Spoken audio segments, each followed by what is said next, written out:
Hello বন্ধুরা, good morning. তো চলে আসলাম আপনার সদরঘাট লঞ্চ টার্মিনাল, ঢাকা।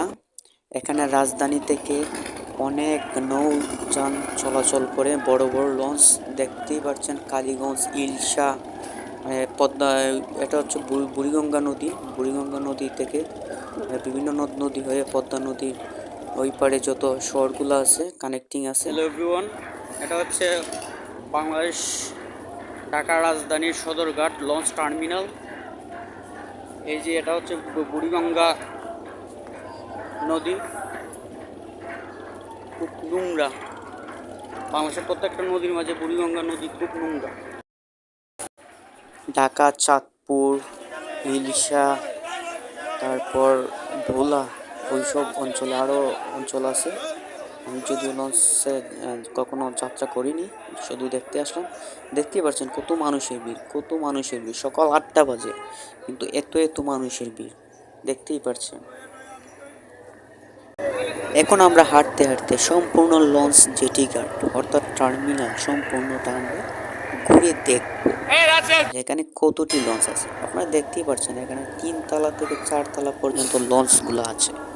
এই যে দেখছেন এত বড় বড় লঞ্চ, এত বড় বড় লঞ্চ, কি বলবো আপনাদের। লঞ্চের যাত্রাটাই হচ্ছে দ্রুতর জন্য। এখন যেহেতু পদ্মা সেতু হয়েছে, লঞ্চের যাতায়াতটা অনেক কমে গেছে, অনেকটাই কমে গেছে। প্রায় 100-এর মাঝে প্রায় এখন 30%-এ নেমে এসেছে। যদিও লঞ্চ ভাড়া অনেকটা সস্তা,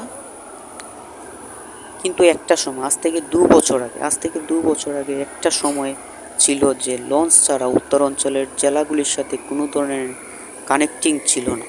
এখন যেহেতু পদ্মা সেতু হয়েছে, উত্তরাঞ্চলের 26টি জেলার সাথে গাড়িপথ, রেলপথ যোগাযোগ আছে।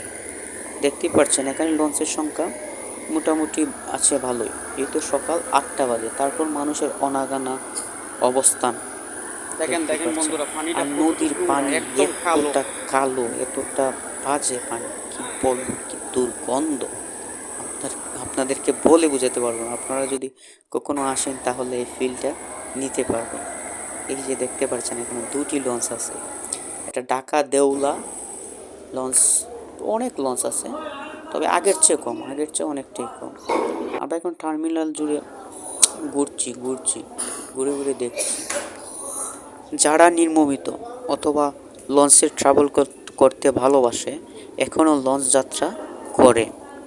আর যারা হাতে সময় কম, টাকা পয়সা আছে বেশি, ওরা আপনার গাড়িপথে, রেলপথে পদ্মা সেতু হয়ে উত্তরাঞ্চলের 26টি জেলার সাথে যুক্ত হয়ে যায়। তো লঞ্চ ভ্রমণ আমার কাছে খুবই ভালো লাগে, আবার বোরিংও লাগে।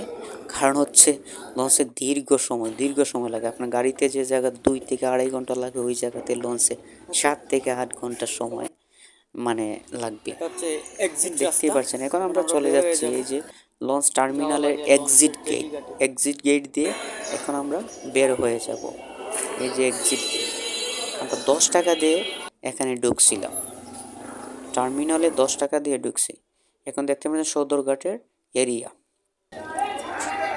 তো বন্ধুরা, বিইন দ্য সিনে আপনারা আবার পুনরায় রিভার্সে দেখেন। ওই পাটটা সম্ভবত মানিকগঞ্জ, ঢাকা সদরঘাট লঞ্চ টার্মিনাল, আর ওইটা ঢাকা জেলা পড়ছে। তো রাজধানীর ঢাকা সদরঘাট লঞ্চ টার্মিনাল, এটা হচ্ছে বুড়িগঙ্গা নদী। তো আমার এই ভিডিওটি ভালো লাগলে অবশ্যই সাবস্ক্রাইব করবেন চ্যানেল। ধন্যবাদ।